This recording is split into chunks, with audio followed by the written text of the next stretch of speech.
अब सीधा आपको लिए चलते हैं छत्तीसगढ़। विधानसभा का मॉनसून सत्र का आगाज हो चुका है और डॉक्टर 18 जुलाई तक ये सत्र चलने वाला बहादुर है। सिंह का जन्म 23 अक्टूबर 1945 को शक्ति में हुआ। आप आरंभ से सामाजिक एवं राजनीतिक कार्यों में सक्रिय रहे। उन्होंने सीनियर कैम्ब्रिज से शिक्षा ग्रहण कर एनसीसी में आर्मी विंग के सार्जेंट रहे। वे सन 1969 से 73 तक नगर पालिका परिषद के अध्यक्ष रहे। वे कांग्रेस के टिकट पर निर्वाचन क्षेत्र शक्ति से 77, 80, 85 और 93 में अविभाजित मध्य प्रदेश विधानसभा के सदस्य निर्वाचित हुए तथा अविभाजित मध्य प्रदेश शासन में उनको स्वास्थ्य, खेल, युवा कल्याण तथा पर्यटन विभाग के मंत्री का दायित्व भी दिया। वे नवम एशियाई खेलों में प्रबंध समिति के सदस्य रहे। उनकी धार्मिक, सामाजिक एवं शैक्षणिक कार्यों के लिए विशेष अभिरुचि थी। उनके निधन से प्रदेश के एक वरिष्ठ नेता और समाज सेवक खो दिया है। माननीय मुख्यमंत्री,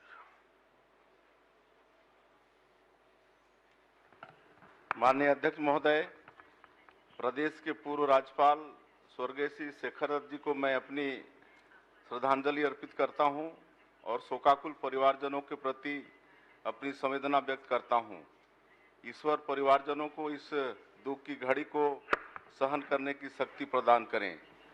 जब मैं शेखर दत्त जी की जीवन यात्रा को देखता हूं तो उसमें जैसी विविधता नजर आती है वैसी विविधता कम ही लोगों के जीवन में दिखती है। उन्होंने आईएएस अधिकारी के रूप में जन कल्याण के लिए कार्य किया।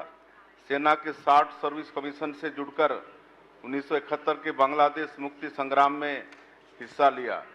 युद्ध में असाधारण वीरता के लिए उन्हें सेना मेडल से भी नवाजा गया। भारत सरकार के अनेक सार्वजनिक उपक्रमों के निदेशक के रूप में उन्होंने देश के औद्योगिक विकास को भी दिशा दी और छत्तीसगढ़ के राज्यपाल के रूप में भी अपना महत्वपूर्ण योगदान उन्होंने दिया। माननीय अध्यक्ष महोदय, जब भी मैं दत्त जी से मिला, एक मधुर मुस्कान से उन्होंने स्वागत किया। वो इतने स्नेह से स्वागत करते थे कि उनसे अपनापन सा हो जाता था और फिर उनसे बेहिचक अपनी बात कर सकते थे।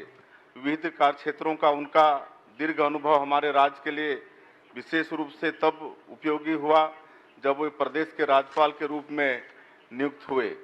मध्य प्रदेश कैडर के आईएएस होने की वजह से उन्हें छत्तीसगढ़ की समस्याओं और इनके समाधान की गहराई से समझ थी। मैंने पाया कि उनमें लोगों के प्रति गहरा जुड़ाव था। उन्हें लोगों की समस्याओं को हल करने में गहरी रुचि थी। जो भी काम उन्होंने अपने हाथों में लिया उसके लिए भरपूर होमवर्क किया। छत्तीसगढ़ के राज्यपाल के रूप में उन्हें प्रदेश की हर बारीकी की जानकारी थी। इसके लिए वे ऐसी मेहनत करते थे जैसे कि उन्होंने पूरा गजेटियर दिमाग में रख लिया हो। हमारा राज्य और विधानसभा सभी अपनी रजत जयंती वर्ष मना रहे हैं। इस राज्य और विधानसभा के संकल्पों को गढ़ने और छत्तीसगढ़ के नागरिकों के सपनों को संवारने में स्वर्गीय श्री दत्त जी की विशेष भूमिका रही है।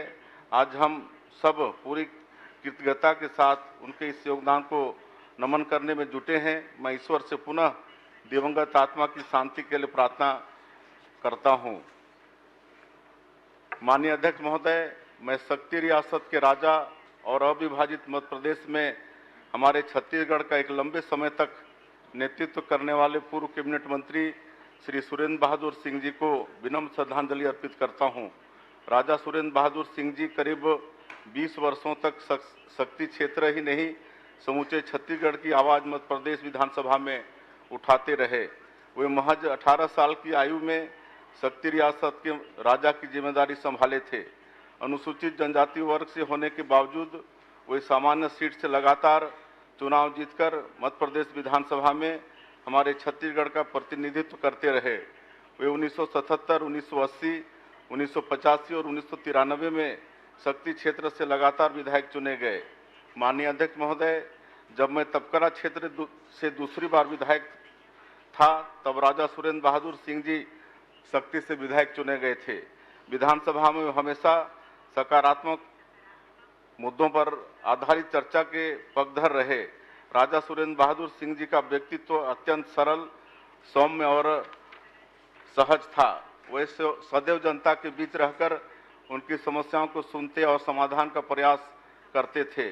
उनका जीवन समाज सेवा और जन कल्याण के लिए समर्पित रहा। राजा सुरेंद्र बहादुर सिंह जी का देहावसान। और चलिए आगे बढ़ते हैं। दुबई दौरे पर सीएम डॉक्टर मोहन यादव हैं। आपको बता दें, उद्योगपतियों से सीएम की मुलाकात लगातार हो